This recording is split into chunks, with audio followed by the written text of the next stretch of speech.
Hello and welcome to Risking It All with me, Jake Bernardus. The holiday season is officially upon us. You've had me twice in 1 week. I'm not sure if that's good or bad, but I've got my Christmas jumper on, a tribute to my favourite Christmas film, Home Alone, the only one that really matters. And today I don't have 3 wise men, but 2 wise men, or 2 turtle doves, if we're staying with the Christmas theme.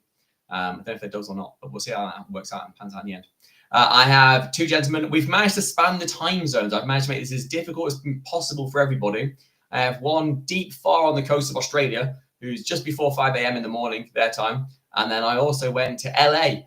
I think it's about 10 a.m. their time. So I've managed to make everyone have unappealing mornings. So that'll be great. It is Chad Brustin from FinFair and Geoff Chiang from Canva. I think it'll be an interesting conversation on all things holidays, trends of this year, future trends of next year, and everything else in between. So without further ado, let's bring them on.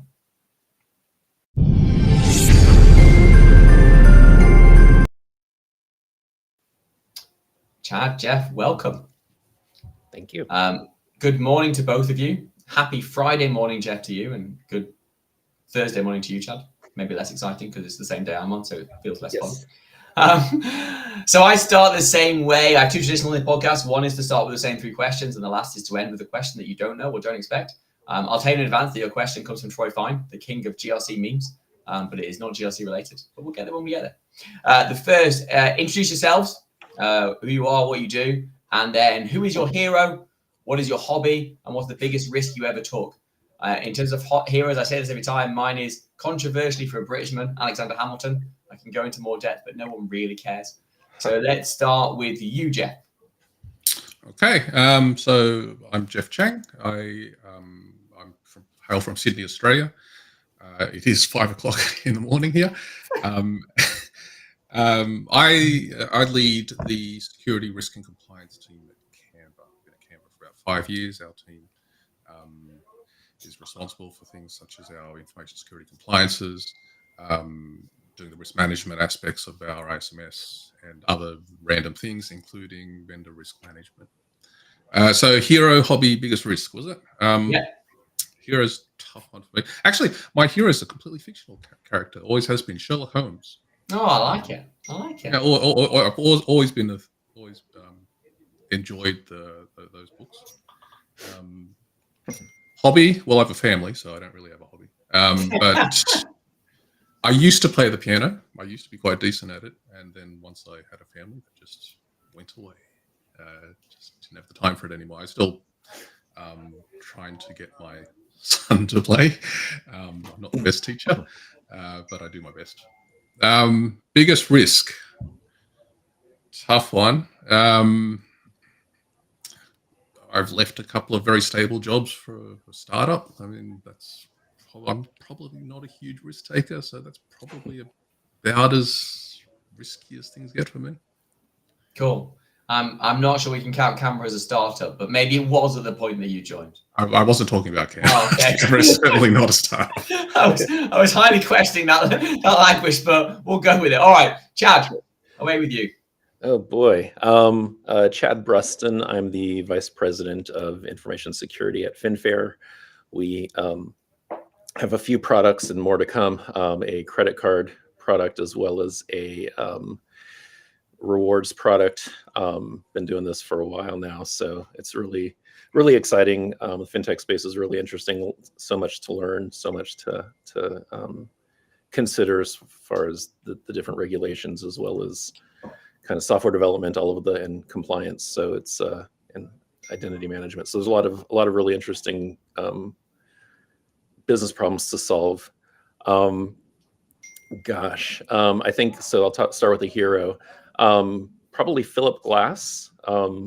He's a composer, American, and it's very. I've followed his music for a while. I've got a very interesting background that somehow got me into technology. But Philip Glass is one of those musicians that you either love his music or you don't. I happen to love him partially because of the opera and the theater, and just he's still producing music in his 80s, and it's amazing.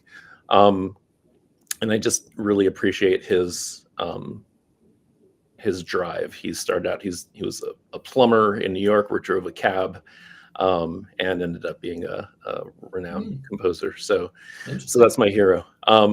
As far as hobbies go, lately it's been a lot of running on the treadmill, just running in general. So there's just time to get to, think about things and solve problems, and kind of let my mind take a break from just work. And I think also driving. My office is a little bit far from my house, so a lot of podcasts on the drive. So I think probably podcasts and music, as well as running. And then the risk, I think the biggest risk was probably my last company, Clyde, which was actually purchased by an Australian company called Cover Genius. It was basically a middleman in the warranty space, so that you would have an e-commerce platform, and you would plug in our warranty product into your shopping cart, so you could offer a warranty for your watches or your jewelry. And so, starting out as the only security hire, and then working with them and having the company sold was pretty interesting, pretty exciting. Learned a lot, and scary too, because you're always on the edge with VC funding. So it's interesting. Everyone goes for careers on that question. Everybody. When I was originally asked this question, which is why I put it in. And when I was originally asked the question, I said it was deciding to have our first child, because that's like a human being that I'm responsible for forever. Like, it's not like any other relationship where you can kind of just leave it if you want to and legally disconnect. Like, you can't do that with a child unless they choose to do it to you. It's weird. I think that's like, it's interesting, but everyone goes with like some kind of job move recently. But anyway, whatever. Cool. Good to get you know both. What I like to do next is ask a little bit, one question about your careers. So how did you end up where you are that other people didn't? An example I always tell, that I'm actually a chartered and qualified accountant and worked for a finance company at one point. And that's unusual in most people's career. I then went through the standard pen tester route, etc. But what's interesting about your path, we'll go backwards through to you, Chad, first, and then to Geoff. Sure. So I actually have a degree in painting and ceramics. So I think I'm very process oriented, very much about working forwards and backwards. So if I've got to create a pot, I have a deadline. I have to have two firings, first a bisque firing and then second a glaze firing for the color. And so I have to, plan ahead, and I may have to plan ahead by making two pieces because one of them might blow up in the kiln. So there's a lot of contingency planning and kind of the science of color and a lot of chemistry and things like that. So it's a lot of process. Ended up working in technology, working for a composer back at MIT for a couple of years, and doing a lot of really interesting things where we took data and turned it into music. And then ended up kind of always being the person that helped people with their computers, and somehow stayed in technology, and was actually asked by one of my former coworkers who was running the security program at my last company that was in energy efficiency. You're really good at operations. You've been in the IT department for a while. I think you'd be really good at security because you have the domain expertise. You understand how things work. You have relationships across the highly matrix organization, and we're going to bring you over the security team. I had no idea what first couple of months, just kind of using instincts to kind of get by. But really that was the break. That was how I got into security, as someone invited me. And I think the hardest thing is getting that first role. And luckily at a company where I was actually doing more than just security operations center, is like having a hand in compliance, having a hand in identity, having a hand in network operations, all of those kind of, how does everything work together to, to not only, run the business, but also how do you protect that? So lots of different challenges that I think have helped me earlier in my career. The most important question I've got from all of that is actually, can you use a potter's wheel? Can you Yes. actually be like, Yes. forgetting all the tech and security stuff, I'm far more impressed by the fact you can actually use a potter's wheel than anything else. And what's even crazier is because I'm left-handed, I've had to learn how to do it backwards because the wheel goes a certain way, it goes clockwise. You mean there's not a left-handed potter's wheel? No, there's not. There's a massive market gap there. Forget this security business. Go make left-handed potter's wheels. You have to reverse the wheel. I think there's a huge market gap. And you throw Geoff, it a different way, yeah. Geoff, go ahead. What's different or interesting about how you've got to where you are at Canva in security and compliance? So I also have a education that's got little to do with where I ended up. I studied finance and law at university. And in my later years of university, figured out that I was neither suited to finance or law.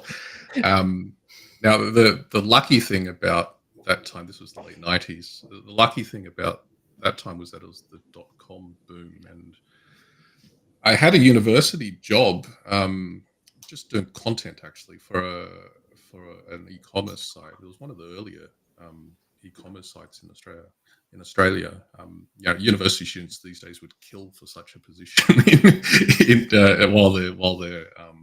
while they're studying. I got that because an old boss just called me up one day and said, "Do you want to do something different?" So I got a bit of experience doing that. It wasn't a particularly technical role, but I was working in an e-commerce organization. When it came time to apply for jobs, again, it was still the .com boom.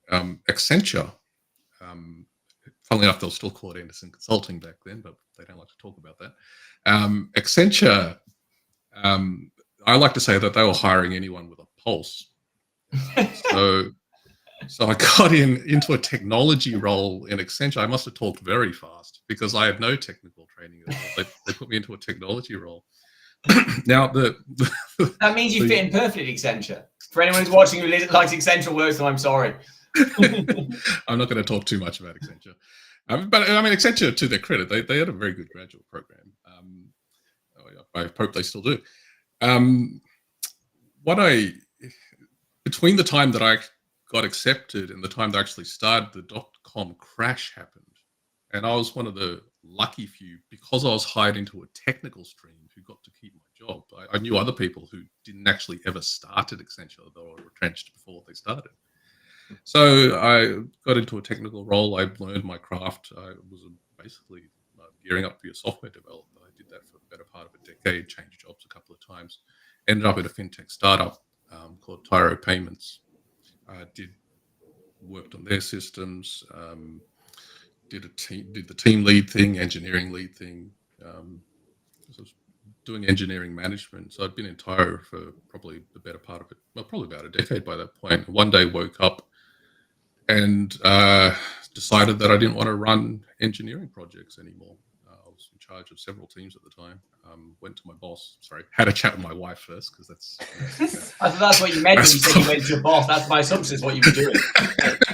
Had a chat with my wife first, made sure she was on board. Then went to my boss, so probably a couple of days in between, and said, "Look, I don't want to do this anymore, and if that means I have to hand in my resignation, I'm willing to do so." To his credit, he found something else for me to do. This was by now was sort of in the mid 2010s, so 2014s, 15 sort of time. This is about the time that the banks in Australia were starting to move their workloads to AWS, public cloud infrastructure. And in Australia, as in most countries, I imagine, but in Australia, the financial regulator, they have particular rules about risk management and ensuring that banks and insurance companies that they regulate are across the risks, managing their risks appropriately. So we had to do a whole project about, it was basically a security compliance project, although at the time I didn't know what information security compliance meant. right? So a security compliance project that I put on, I had no idea what I was doing. I was leaning very heavily on the actual InfoSec people in the organization and some consultants. It was a successful thing, project. I ended up moving to the risk, excuse me, the second line risk team, Tyro, and then a couple of years after that, an old colleague who's still at Canberra actually called me up and said, "Hey, Canberra wants to do," well, it was actually SOC 2 at the time. I know you've never done that, but you did the financial regulator thing. Why don't you come have a chat? So I went and had a chat. I managed to impress, I suppose. And so I was the first, I suppose, risk management specialist at Canva. Canva was probably about 800 people at the time. Security team was probably only a handful of people at the time. I was the only non-engineer in the security team. And my first project actually wasn't SOC 2, it was ISO 27001. They'd sort of switched that in the time. I also, which didn't matter because I didn't know anything about that either. Since then so we got our ISO 27001. More recently, did our SOC 2. So I like to say that one day I woke up and realized that I'd been working in information security for the better part of a decade. That's basically true. I never meant to get into InfoSec.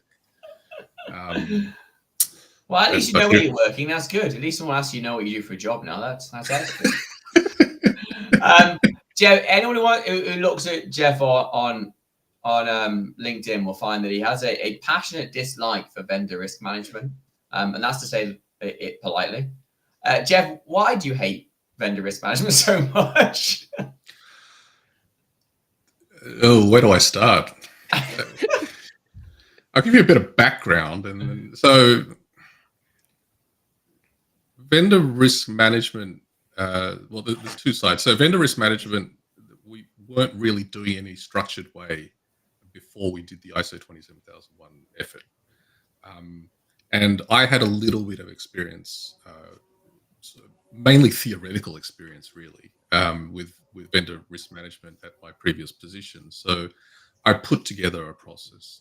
Actually, it's not the vendor risk management itself, which like the concept of it, which I despise. It's the actual particular processes that are involved, mainly the customer security questionnaire process. So a couple of years ago, Canva, someone left Canva, and they had been doing the customer security questionnaires, and they weren't replaced immediately. And the most obvious, I'm going to say, next person to do them was our team. So, being good team players, we took it on and really didn't know what we were getting ourselves into. I mean, we knew what a customer security questionnaire looked like, but we didn't know how much pain it would be just doing them over and over and over from all these different customers. To get to what you asked, the entire exercise seems absolutely pointless. And there must be tens of thousands of people around the world employed just to answer questions or provide responses to questions that the asker, we're quite sure, is never going to look at. There's just really got to be a better way of doing this. But this is what the industry's ended up with. And more recently, with the, I suppose, rise of generative AI, we've got questionnaire responders, AI-based questionnaire responders, which are fantastic in that they're very cool in that you can take your collateral and it'll generate responses for you. But to me, this is sort of polishing a turd. It's taking a bad process and making it slightly more palatable to me. I think you're right. Like, I was obviously CISO at Wistic, and I think Wistic is one of those companies who are desperately, and I've been saying for a long time, trying to kill the questionnaire, trying to find what is a better way to do things. And I think they've got a great approach and strategy and logic behind how they're going to get there. But I think you're right. Like I've answered a lot of questionnaires in my time, and for fun, I had Adam Marilano on here a while ago, who we talked about. Both of us have answered intentionally stupid answers and questions. Like, it's been like, what do you do for like I don't know, vendor background checks, and I like put, I asked Chewbacca if he thinks they're okay, if he's seen them recently in Tatooine. Like, and then no one ever comes back, and you're like, they just clearly never read it. So I agree with you that it's a tick box exercise that's broken. And I think you're right that currently we're searching for ways to make terrible slightly less terrible, and it's a space that needs real disruption. I really enjoy. I mean, if you do go and look at my LinkedIn content, which, as I said in my bio, it really is an exercise in devaluing my my own personal brand, my LinkedIn content. But what it is, what a lot of it is basically real questions that we've received, and what we really wanted to answer. Right? What's the dumbest question you've ever been asked, and the dumbest answer you ever wanted to give? That's hard to pick. There was the question, the one that I love the most, one that always stays with me. Someone once asked us whether there was any national power grid infrastructure shared between our primary and secondary data centers. Now we use AWS East and West, right? But now Canva one day soon, hopefully, will be a very serious player with larger enterprises. But at the time that I got that, Canva was mostly, it's a design tool. It was mostly used for social media, right? Right. Why are you asking me whether, is social media such a critical business activity for your organization that you need to ask me about shared national power grid infrastructure? And I don't remember how I answered that particular question. I probably was professional. Yeah. But I mean, there's another one. Sometimes the questions are just asked in silly ways. How does data get into your data center? Is one of the ones I put into LinkedIn, and the answer I wanted to say was via cables. Yeah. How else is Chad, that same question to you. What's the stupidest question you've ever seen on a questionnaire? Gosh, I'm having flashbacks to SIG and SIG lights. SIG lights, got some tough ones. Yeah, and I mean that's how actually. I mean that was I was the questionnaire guy. No one wanted it. It was like, and the people that we would continue to have people churn through, and I would continue to be the backstop, and people would come in, I'd take it on, and then leave, and I'd get it back. So I got really good at answering questions. I was too afraid to put in the flippant answer because, as you know, I know that if someone does look at this document, it's going to come back to me, and this is basically at least in the utility space where I worked for 10 years, when you put something down on paper, it's pretty important that it's accurate. And so you have to understand that there is a method to this, and it's really about covering, it's litigious really, and covering risk. So if something does go south, something bad does happen, there is a breach or an incident, there is that questionnaire that someone will find, and will find that answer about Chewbacca on Tatooine. I hope so. I mean, and that's one day I hope so. So yeah, I really haven't. I mean, I think the biggest one was just more. I mean, I think we were using a rack space colo, and just the question was about just do you have data? Where is your data in? And this was like right before things were starting to get into the cloud, so it was like, where is your data? How is it segmented? I mean, all the usual questions, but it was like, really, like that's like, there just wasn't.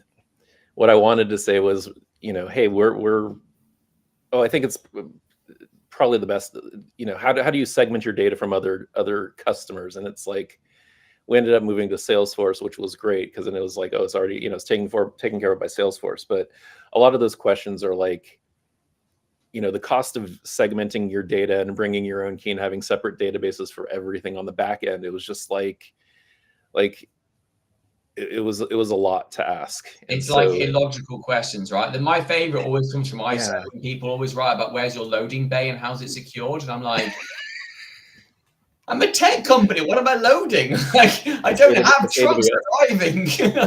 I've always wanted to write like just some random address and just like stick it in and see what happens. Let's down some quick fire questions. I'm conscious of time on best and worst.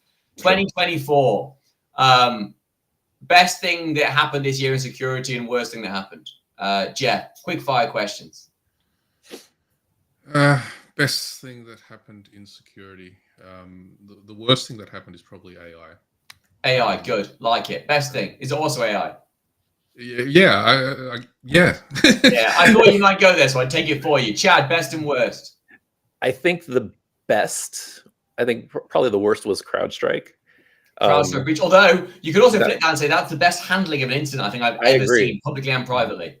I would agree. I invested in them, like most CISOs did. I bought CrowdStrike stock the very next day.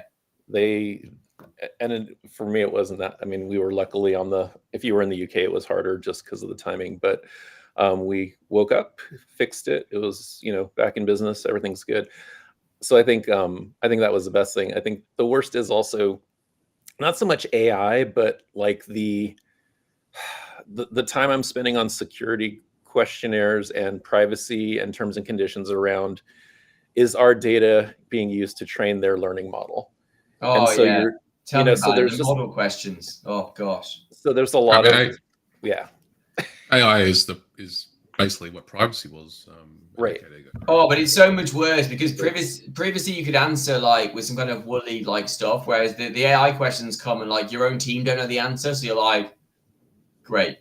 Well, I think it's only because it's new, right? Because I mean, with privacy questions these days, every privacy question I answer with, "Well, please see section 3 about privacy policy."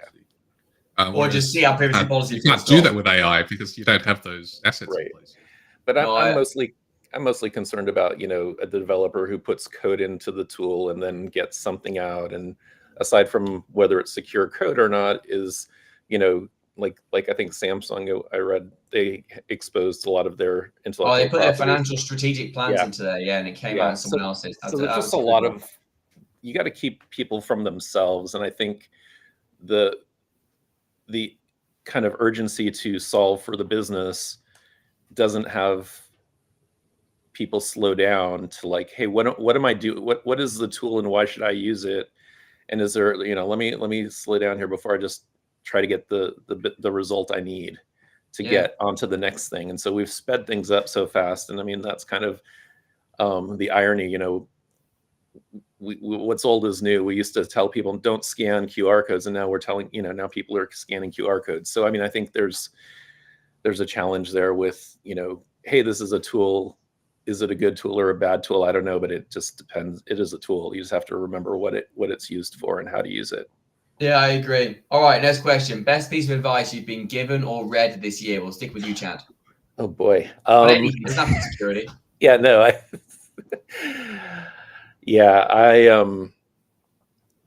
think the advice was really to just think about the positive in everything. And is that advice I gave you, Chad? No, it was not. It was not. But I think I think that's the biggest thing is like it could be worse. No, I agree. May you live in interesting times. I mean, that's the old saying. but in all seriousness, I think it's a really small security community. You just my job is to be to educate and be approachable and explain what risk is and how to solve it if you want to solve it. And so everything's an educational opportunity. So to be able to be positive and to just think about what's good and okay, this is what happened. How do we improve it? How do we get better? How do we get better every day? That's kind of the mindset. Yeah, I like it. Geoff. Someone told me there's a time to think and there's a time to act. I like that too. And it's not always obvious. I agree. I'm quite an impulsive person. I tend to act and then think afterwards. I think I'm trying. One of my 25 goals is to become slightly more conscious or intentional, and therefore having that moment of thinking. But I think you're right. I think it's a good point. 2 more questions. 2025 trend. What do we expect to see change, happen, be different in the security, compliance, risk, GRC, whatever you want to talk about? We'll stick with you, Geoff, since you're to my left on the camera. I think AI is still going to be such a cop-out answer. Well, no, but I mean, what I'd love to see is efforts around AI governance being a lot I agree. We need thought proper about. governance. Because I mean, it's there. The frameworks are there. It's just that everyone's so caught up in actually using AI that I think we just need to temper the conversation a bit. And you know, it's proper AI governance is going to become a point of competitive advantage, the same way that proper security or privacy is a competitive advantage. So Entirely agree. I wholeheartedly agree. Chad. Yeah, I think the interdependency between you know, different applications, I think that's going to be huge. I think, you know, the ability to get a software bill of materials, the ability to look at what's downstream and what you know, what libraries you're using and how I mean, those scare me the most, I think, you know, and which is why we're going with, like, you know, ChainGuard, which has got these gold images. They're doing some good work there. So look at that for product placement for ChainGuard. Yeah, I mean, I think it's amazing. I think, you know, to go from 100 and something Docker vulnerabilities to 10, you know, there's a lot less noise in the system. So I think there's some good work being done out there to kind of get to that kind of, what is our inventory of stuff? What am I actually protecting?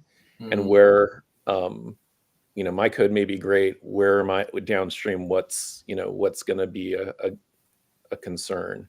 And how hard is it going to be to, you know, to remediate that vulnerability?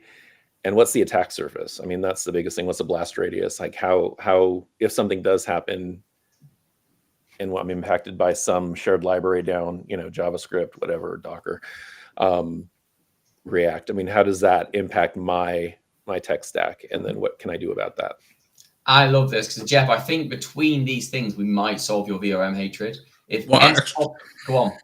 I do have another, which is related to VRM. So cloud security posture management and continuous compliance monitoring as part of VRM. Yes, you've literally taken the words out of my mouth. I was going to say there's two things that would solve the VRM problem. One is if we as CISOs become real about the fact that everything has problems and just post our SBOMs as being accessible behind NDAs, whatever it is, for you to review and say, here are your code vulnerabilities, and me to say, yes, but these are the ones I can't fix, and this is why, and here's the mitigating controls. That's one. And number two, I wholeheartedly agree. I am pushing us as a company. I never plug anecdotes, but I'm pushing us that we should get to a point where we start showing live continuous data feeds, not just from CSPM platforms, but from all the tools that we connect. So you can actually look and see, and yes, there will be red lights, and yes, there'll be problems, but it's reality. It's transparency. It's like actually making decisions about who you want to get into bed with after meeting them. Whereas at the moment, it's like we're playing blind date. Like, what we're doing at the moment is taking someone's resume from 18 months ago and using that, right? That's what it's up to. And it's not just that; it's their resume from 18 months ago, and then we obscure half of it to make up for sampling. So you're just picking random words and hoping they make sense. No, I entirely agree. Right? Honestly, it's been brilliant having you both on. I think we should do this again sometime. I'm conscious of time. Any last thoughts either of you want to share? No. Silence, fine. I have a tradition that I stole from Stephen Bartlett, who runs the Diver CEO podcast. Anyone who hasn't listened to it, it's a brilliant podcast with fantastic guests. He takes the last guest and asks them a question that he then finishes the next interview with, that they can be completely random and unrelated. They have no idea they're asking it to. This one comes from Troy Fine, who is one of the consultants at Keels Norton, one of the principals there, and also a good friend of mine and a GRC meme king. He says, here's the question for you, Geoff, then Chad. What is the last thing you asked ChatGPT or other associated AI bot? Ooh. Be careful. It's on my other screen, actually. Be careful. Be careful. Come on, Geoff, what is it? It was actually not work-related at all. I actually try not to... Perfect. I'd rather have it not work related. What did you ask it? It wasn't work related. I was asking it about Christmas gifts. It was actually one of the talking points of this podcast. What's an appropriate Christmas gift for a GRC person? Oh, what was the answer? It gave me nothing that I was impressed with at all. Excellent. I'll tell you what it is. It's not GRC related, but Talk, the software vendor, made a Christmas jumper that is unbelievable. I don't have it on, but I've seen pictures of it and it's mad. Chad, was the last thing you asked ChatGPT or Gemini, whoever you asked? Yeah, I think it was more just bullet points for annual reviews, because Look at you, being professional. Yeah, I know. I mean, I was just more because there's a lot to different security roles, and just making sure that I captured. It's a starting point. Obviously we need a prompt to start to get the juices flowing and to get some of that get going with the writing. So I think that was really it. And I don't like doing reviews, honestly. I think nobody does. If you're not telling your people where they are at all times and how they can improve, then it's not similar to that security questionnaire. 100% agree. Continuous feedback. Mine was actually for Elf on the Shelf ideas. Oh, my daughter keeps saying that sometimes Elf on the Shelf is too boring in our house, apparently. So I'm trying to get more Elf on the Shelf ideas. So last night I got a new one, and that was to make the milk bottle into an angry monster that tied up the elf in the fridge and locked him next to him. There you go, ChatGPT. I want to know what you're doing. That was boring. Well, yeah. Apparently I ran out of poo jokes. Apparently there was too many of them, and eventually just got not funny anymore. But there you go. Thank you both so much for your time. Have a wonderful holiday season. And to everyone else, thank you very much for listening in 2024. Hopefully you'll join me and whoever I've got in 2025 to talk some more. We'll surely have Geoff and Chad back at some point to talk about something else. But appreciate everyone here for the efforts you've made this year, and hope you have a wonderful holiday season and great time with family and friends. Thank you both, and it's goodbye from me. Okay. Thank you.